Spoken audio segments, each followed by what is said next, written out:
So మరి ఇంకెందుకు ఆలస్యం, కావాల్సిన పదార్థాలు ఏంటో చూసేద్దాం. రాగి మాష హల్వా తయారు చేసుకోవడానికి కావాల్సిన పదార్థాలు: మినప్పప్పు, రాగులు, నువ్వులు, బెల్లం, యాలకులు, నెయ్యి, డ్రై ఫ్రూట్స్. కావాల్సిన పదార్థాలు తెలుసుకున్నాం కదా, అన్నీ ఇంట్లో ఉండేవే. సో ఈ మధ్యకాలంలో అందరూ అన్నీ ఇంట్లో ఉంచేసుకుంటున్నారు ఆరోగ్యంగా ఉండడానికి కోసము. మరి వాటితో ఏం చక్కగా మనం హల్వా తయారు చేసేసుకుందాం. మ్యామ్, ముందుగా మనం ఏం తయారు చేయొచ్చు? సో ముందుగా మనం ఏం చేసుకుందామంటే స్టవ్ వెలిగించేసుకొని రాగులు ఇంకా మినుములు ఉన్నాయి కదా, సో అవి కొంచెం దొరగా వేయించేసుకుందాం. Okay.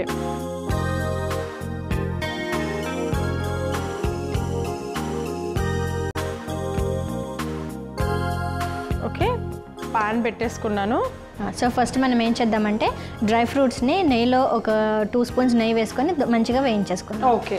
So first of all dry fruits కోసం జస్ట్ కొద్దిగా నెయ్యి వేసేసుకుంటున్నాము. 2 చెంచాల నెయ్యి వేసుకొని నేను చక్కగా ఈ డ్రై ఫ్రూట్స్ మొత్తం వేసేస్తాను. మొత్తం వేసేయండి. సో మొత్తం వేసి వేగించుకుందాము. ఇవన్నీ జస్ట్ మనకి ఏంటంటే స్వీట్ తయారు చేస్తున్నాం కాబట్టి మరిన్ని పోషక విలువలు కూడా మన శరీరానికి అందటానికి డ్రై ఫ్రూట్స్ వేసుకొని వేగించుకుంటున్నాం అనమాట. అది కూడా బాగుంటుంది చూడ్డానికి. ఇంట్లో వాళ్ళు కూడా మనం తయారు చేసింది చూడ్డానికి తినడానికి అనిపించేటట్లయితే కనుక అందరూ కూడా ఇష్టంగా తింటారు, లేకపోతే ఎవరు తినరు, బయట ఇష్టంగా తింటూ ఉంటారు కాబట్టి. సో ఇలాగా వేగించేసుకుందాం. ఓకే. సో ఇప్పుడు మనం ఈ కాంబినేషన్ ఎవరైనా తీసుకోవచ్చు, ఇవాళ మనం తయారు చేస్తున్న కాంబినేషన్? ఎస్, ఎవరైనా తీసుకోవచ్చు. చిన్నపిల్లలు అని చెప్పాం కదా, మనం ముఖ్యంగా ఎందుకు చిన్నపిల్లల్ని ఎంచుకున్నామంటే ఈ మధ్య కాలంలో మనకి ఏదైతే ఋతుక్రమం స్టార్ట్ అవ్వడానికి ఇంతకుముందు మనకు 12 years అలా స్టార్ట్ అయ్యేదన్నమాట. ఇప్పుడు 8 years 6 years ఉన్నప్పుడే స్టార్ట్ అవుతుంది. అది ఎందుకు అలా జరుగుతుందంటే మనం తీసుకునే ఆహారంలో అంత క్వాలిటీ లేకపోవడం వల్ల, అన్ని కెమికల్స్ మిక్స్ చేసి ఉండడం, లేకపోతే కనీసం మనం పాలు ఒకవేళ కేటగిరీ తీసుకున్నా మనకి వచ్చే జంతువులన్నింటికి కూడా మనకి హార్మోన్ ఇంజెక్షన్స్ అవి ఇచ్చి దానివల్లనే ఉత్పత్తి చెందినటువంటి పాలు అవన్నీ ఉన్నాయి, పాల ఉత్పత్తులు అవన్నీ కూడా. సో వాటి వల్ల ఏమవుతుందంటే ఇండైరెక్ట్గా ఆ హార్మోన్స్ ఎఫెక్ట్ అన్నీ కూడా మన చిన్నపిల్లలు ఎక్కువగా పాలు తీసుకుంటారు కాబట్టి వాళ్ళకు కూడా దాని యొక్క ప్రభావం వచ్చే అవకాశం ఎక్కువగా ఉంది. అలాంటి వాటి నుంచి బయటపడాలంటే మనం ఇలాంటి రెసిపీస్ తీసుకుంటే ఎక్కువగా హార్మోన్ ఇన్ఫ్లుయెన్స్ వల్ల వచ్చినటువంటి బ్యాడ్ ఎఫెక్ట్స్ అన్నీ కూడా మనకి సబ్సైడ్ అయిపోతాయి. సో మ్యామ్, ఇవైతే వేగిచ్చేసాను. ఫస్ట్ అయితే కనుక ఒక బౌల్లోకి తీసేసుకుందాము.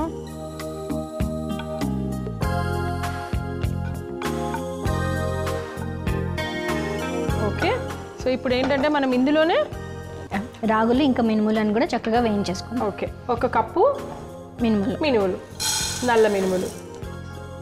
ఫస్ట్ ఇవి కొద్దిగా వేగించుకున్న రాగులు వేగించుకుందామా? లైట్గా ఇవి కొద్దిగా వేగుతున్నప్పుడు అప్పుడు రాగులు వేసుకుందాం. ఎందుకంటే ఇది మనకి సైజు కొంచెం పెద్దగా ఉంది కాబట్టి వేగడానికి కొంచెం టైం పడతాయి. సో అందుకోసం అని చెప్పి ఇవి కొద్దిగా ఫస్ట్ వేసుకుందాము. మామూలుగా మనకి ఇలా మినపప్పులో మామూలుగా పొట్టు తీసిన మినపప్పు, మామూలు మినపప్పు, గుండు మినపప్పు ఉంటుంది, గ్రీన్ కలర్లో పొట్టు ఉండి అవి. సో ఇలాగ నల్ల మినుములు, ఈ మూడిట్లో ఏది త్వరగా అరుగుతుంది, ఏది బెస్ట్ అంటారు? సో మూడిటికి 3 బెస్ట్, కాకపోతే డిఫరెంట్ కాన్సెప్ట్లు అనమాట. ఫర్ ఎగ్జాంపుల్ ఇలాంటి మినుములు తీసుకున్నారనుకోండి, నల్ల మినుములు ముఖ్యంగా మనకి ఐరన్ అంటే హిమోగ్లోబిన్ లెవెల్స్ని పెంచడానికి కానీ ఇమ్యూనిటీని బాగా పెంచడానికి ముఖ్యంగా ఉపయుక్తం అవుతుంది ఇది నల్ల మినుములు అనేటువంటివి. సో ఇంకా పొట్టు మినపప్పు అంటారు చూసారా, ఆ పొట్టు మినపప్పు ఎందుకంటే మనకి హై ఫైబర్ కంటెంట్ ఉంటుంది. ఎక్కువ కాన్స్టిపేషన్తో బాధపడే వాళ్ళకి, ఎక్కువగా జీర్ణం అరగట్లేదన్న వాళ్ళకి అది ఇస్తే జీర్ణం తొందరగా అలానే ఫైబర్ కంటెంట్ ఉండడం వల్ల మనకి కాన్స్టిపేషన్ తగ్గిపోతుంది, అంటే మలబద్ధకం అంతా కూడా తగ్గుతుంది. అలానే ఒబిసిటీ కూడా తగ్గుతుంది అనమాట. అంటే అధికమైనటువంటి కొవ్వుతో ఎవరైతే బాధపడుతున్నారో వాళ్ళకి క్రమంగా కొవ్వు కరిగి నార్మల్గా వచ్చే ఛాన్సెస్ ఉంటుంది అనమాట. ఓకే. సో ఇప్పుడు రాగులు కూడా వేసేయండి. 1 కప్పు, అలాగే 1 కప్పు తీసుకుంటున్నాము. దీంతోపాటు నువ్వులు కూడా ఇప్పుడే వేసేయమంటారా? అలాగే వాటి రెండిట్లో సగం కప్పు అంటే ½ కప్. ఇక్కడైతే చిన్నది కాబట్టి ఫుల్ కప్ ఉంది, మామూలుగా అయితే ½ కప్ అనమాట. సో నువ్వులు కూడా వేసుకొని నేను వేగిస్తూ ఉంటాను. ఈ లోపల మేడం చెప్తారు ఇప్పుడు రాగులు అలాగే వీటి కాంబినేషన్. యూజువల్గా ఇలా మినపప్పు తింటే కొంచెం బలహీనంగా ఉన్న వాళ్ళకి బలంగా ఉంటారు అని అంటారు, అంటే లావు అవుతారు అంటారు. మరి మీరు ఇది డైటింగ్గా కూడా ఉపయోగపడుతుంది అని అంటున్నారు కదా? అయితే ఎలా ఉపయోగపడుతుంది అంటే బలంగా ఉండడానికి లావుగా ఉండడానికి కొంచెం డిఫరెన్స్ ఉందన్నమాట. సో మనము అధికంగా కొవ్వు పదార్థాలు తినడం వల్ల మనకి ఫ్యాట్ కంటెంట్ అధికంగా అవ్వడం వల్ల మనం లావుగా కనపడతాం. కానీ బలంగా ఉండడం అంటే ఏంటి, కొంతమంది సన్నగా ఉన్నా కానీ చాలా బలంగా ఉంటారు, అంటే వాళ్ళ రోగనిరోధక శక్తి బాగుంటుంది. ఫ్యాట్ కంటెంట్ చాలా తక్కువగా ఉంటుంది, హై ప్రోటీన్ ఉంటుంది అనమాట. సో కొంతమంది ఎక్కువ మన ఫర్ ఎగ్జాంపుల్ వీళ్ళు ఎక్కువ మజిల్ వెయిట్ గెయిన్ చేసే వాళ్ళు ఉంటారు చూసారా, బరువులు ఎక్కువగా ఎత్తే వాళ్ళు, వెయిట్ లిఫ్టింగ్ కానివ్వండి, సో రెస్లర్స్ కానివ్వండి, వీళ్ళందరూ ఎక్కువగా ప్రోటీన్ తీసుకోవడం వల్ల వాళ్ళకి మాంసకృతులతో కూడినటువంటి మాంసఖండ ఎక్కువగా ఉంటుంది.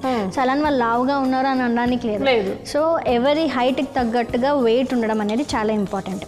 సో ఎక్సెస్ ఫ్యాట్ లేకుండా ఎంత ఎత్తుకి సరిపడా బరువుగా ఉండడం చాలా ఇంపార్టెంట్. అండ్ ఇప్పుడు మనం చేసుకునే ఈ రెసిపీ వల్ల ముఖ్యంగా మనకు వచ్చేటువంటి 3 బెనిఫిట్స్ ఏంటంటే ఋతుక్రమం అనేటువంటిది సరి అయిన ఏజ్కి స్టార్ట్ అవుతుంది ఒకవేళ చిన్న పిల్లలకి ఇస్తే. ఒకవేళ మధ్య వయసులో వాళ్ళు తీసుకున్నట్లయితే ఏదైతే ఇర్రెగ్యులర్ మెన్స్ట్రల్ సైకిల్స్ ఉన్నాయో పీసీఓడి కారణం వల్ల కానీ, డిస్మెనోరియా కానీ, మెనోరేజియా, ఎండోమెట్రియోసిస్, ఇట్లా వేరియస్ రీజన్స్ ఉన్నాయన్నమాట. చాలా కారణాలు ఉన్నాయి ఋతుక్రమం సరిగ్గా రాకపోవడానికి. వాళ్ళందరికీ కూడా సరి అయిన టైంలో ఋతుక్రమం జరగడం, అలానే ఇన్ఫర్టిలిటీ వాళ్ళకి అండం విడుదల కాకపోవడం వల్ల ఇన్ఫర్టిలిటీ బాధతో ఉంటారు.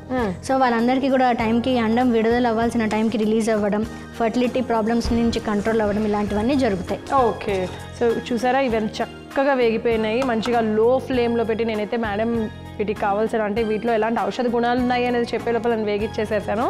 ఇప్పుడు దీన్ని మిక్సీ జార్లోకి తీసేసుకుందాం.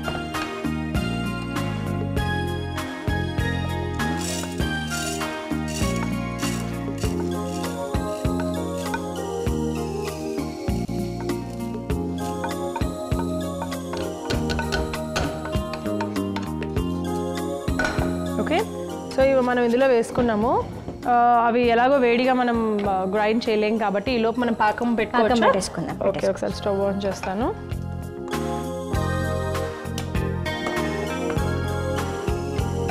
ఓకే, సో ఇప్పుడు బెల్లం వేసేసుకుందాం. బెల్లం మనం 1 కప్పు తీసుకున్నాము. ఒక కప్పు బెల్లానికి 1 కప్పు నీళ్ళు, కొంచెం బెల్లం ముడిగేంత వరకు సరిపోతుంది. ఓకే, ఇవి వేసుకున్నాం కాబట్టి కొద్దిగా బెల్లం కరిగి మనం ఏంటంటే ఇప్పుడు మనం హల్వా లాగా తయారు చేసుకుంటున్నాం కాబట్టి దానికి తగ్గట్టుగా మరి ఎక్కువగా తీగలాగా ఇలా వచ్చేసేయాల్సిన అవసరం లేదు. జస్ట్ సో ఇక్కడ మనకి బెల్లం అనేది కరిగి తీగపాకంలాగా అవుతూ ఉంటుంది. అండ్ ఈ లోపల మనం అది గ్రైండ్ కూడా చేసేసుకుందాం. మనం చక్కగా జార్లో వేసుకున్నాం కదా వేయించినవి. సో ఈ మిశ్రమాన్ని అంతా కూడా మనం చక్కగా గ్రైండ్ చేసేసుకున్నాం. ఓకే, సో ఇప్పుడు మనం గ్రైండ్ చేసుకున్నటువంటి మిశ్రమం చూడండి ఎలా ఉందో. సో చూసారా మంచి ఫైన్ పౌడర్ తయారైపోయింది. సో మిశ్రమాన్ని అంతా కూడా మనం మరిగించుకున్న బెల్లం పాకంలో వేసేద్దాం. ఓకే ఓకే, సో ఇప్పుడు ఈ మిశ్రమాన్ని అంతా కూడా వేసేసుకుందాం.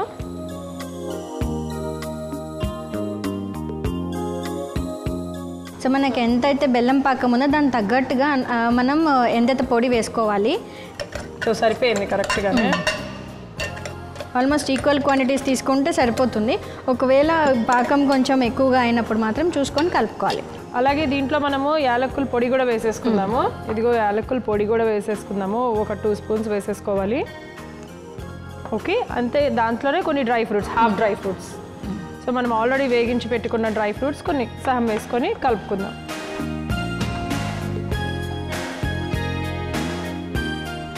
సో ఇలా మనం హల్వా చేసుకొని కనీసము అంటే ఏజ్ మెనార్కి స్టార్ట్ అయ్యే కంటే ముందు నుంచి పిల్లలకు తినిపించడం స్టార్ట్ చేస్తే వారంకి ఒకసారి తినిపించినా కానీ వాళ్ళకి ఆ హార్మోన్ ఇర్రెగ్యులారిటీ అనేది కూడా తక్కువగా ఉండి రెగ్యులర్గా మెన్స్ట్రల్ సైకిల్ రావడం, అలానే పెయిన్ఫుల్గా లేకుండా, నొప్పి లేకుండా సైకిల్స్ కరెక్ట్గా ఉండి అండ్ క్వాలిటేటివ్గా అంటే ఏదైతే అండం విడుదల అవ్వాలో ఆ టైంకి అండం విడుదల అవ్వడం, ఫర్టిలిటీ ప్రాబ్లమ్స్ లేకుండా, అలానే పోస్ట్ మెనోపాజల్లో కూడా ఇది తినిపించినప్పుడు ఏమవుతుందంటే మన రిమైనింగ్ ఏవైతే అండాశయం కానివ్వండి లేకపోతే గర్భాశయంకి దానికి సంబంధించినటువంటివి ఆరోగ్యంగా ఉంటాయి, రక్త ప్రసరణ అది కూడా బాగా జరుగుతుంది. అదర్ దాన్ అంటే ఫీమేల్ రిప్రొడక్టివ్ సిస్టమ్ సంబంధించినవి కాకుండా ఇది మనకి గుండెకి కూడా చాలా హితకరంగా ఉంటుంది. గుండె యొక్క తీరు అంటే ఏదైతే ఫంక్షనింగ్ కెపాసిటీ ఉంటుందో దాన్ని కూడా మెరుగుపరుస్తుంది. సో మ్యామ్ నేను ఇక్కడ నెయ్యి కూడా వేసాను మీరు అక్కడ మాట్లాడుతుంటే, ఎందుకంటే ఇది హల్వా కాబట్టి కొంచెం మనకి నెయ్యి అనేది అవసరం పడుతుంది. చూసారు కదా ఇది ఆల్రెడీ మన కింద అంటుకోకుండా రావాలన్నమాట. ఇలాగ తిప్పుతుంటే దగ్గరగా వచ్చేసింది. సో ఇప్పుడు దీన్ని మనం ఒక బౌల్లో సర్వ్ చేసుకుందాం. సో చూసారు కదా కొంచెం ఇలా మెత్తగా కొంచెం బలం పెట్టి, నేనంటే ఇలా ఆయుర్వేద ఆహార కార్యక్రమంలో చూపించే రెసిపీస్ అన్ని తింటాను కాబట్టి కొంచెం బలంగా చేసేస్తున్నాను. మీరు కూడా అలాగే బలంగా అవ్వాలి. వావ్. సో స్టవ్ అయితే ఆఫ్ చేసేసుకుందాం. మనం ఇది ఒక బౌల్లోకి తీసేసుకుందాం.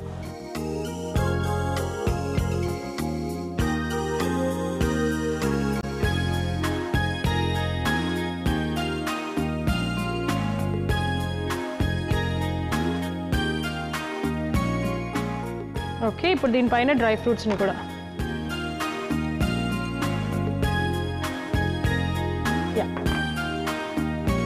సో చూసారు కదా ఎంతో కలర్ఫుల్గా కనపడుతున్నది. మనం దీన్ని తీసుకుంటే మాత్రం ప్రతి మహిళ ఇది వారానికి ఒకసారి ఖచ్చితంగా తీసుకున్నట్లయితే ఎటువంటి రిప్రొడక్టివ్ సంబంధించిన ప్రాబ్లమ్స్ రాకుండా వాళ్ళ మెన్స్ట్రల్ సైకిల్స్ ఏవైతేనే ఋతుక్రమం క్రమానుసారంగా వస్తూ ఇన్ఫర్టిలిటీ ప్రాబ్లమ్స్ కూడా రాకుండా ఎంతో ఆరోగ్యంగా బలంగా ఉంటారు. ఓకే, సో ఇన్ని ఆరోగ్య ప్రయోజనాలు ఉన్నటువంటి రాగి మాషా హల్వా రెడీగా ఉంది. ఓకే, సో చూసారు కదా రాగి మాషా హల్వా రెడీ అయిపోయింది. రాగి మాషా హల్వా తయారు చేసుకోవడానికి కావాల్సిన పదార్థాలు: మినప్పప్పు, రాగులు, నువ్వులు, బెల్లం, యాలకులు, నెయ్యి, డ్రై ఫ్రూట్స్. రాగి మాషా హల్వా తయారు చేసుకునే విధానం: ముందుగా స్టవ్ వెలిగించి ప్యాన్ పెట్టుకొని 1 చెంచా నెయ్యి వేసి, నెయ్యి కరిగాక డ్రై ఫ్రూట్స్ వేసి వేగించి తీసి పక్కన పెట్టుకోవాలి. అదే ప్యాన్ లో 1 కప్పు నల్ల మినువులు, 1 కప్పు రాగులు, 1 కప్పు నువ్వులు వేసి చక్కగా వేగించుకొని స్టవ్ ఆఫ్ చేసి మిశ్రమం చల్లారాక మిక్సీ జార్లో తీసుకొని మెత్తగా గ్రైండ్ చేసుకోవాలి. అదే ప్యాన్ లో 1 కప్పు బెల్లం, సరిపడా నీళ్లు పోసి పాకం పట్టుకోవాలి. బెల్లం కొంచెం తీగ పాకం రాగానే గ్రైండ్ చేసుకున్న మినువులు, రాగులు మిశ్రమాన్ని, అలాగే యాలక్కుల పొడి, ముందుగా వేయించి పెట్టుకున్న డ్రై ఫ్రూట్స్, అలాగే నెయ్యి కూడా వేసుకుని కలుపుకోవాలి. మిశ్రమం దగ్గరగా అయ్యాక స్టవ్ ఆఫ్ చేసి సర్వింగ్ బౌల్లోకి తీసుకొని పైన నుండి మరికొన్ని డ్రై ఫ్రూట్స్ని కూడా వేసుకుంటే మహిళలకు ఋతుక్రమానుసారం సమయంలో వచ్చే సమస్యల నుండి ఉపశమనం ఇవ్వడమే కాకుండా మలబద్ధకం, శరీరంలో కొవ్వును తగ్గించే రాగి మాషా హల్వా రెడీ.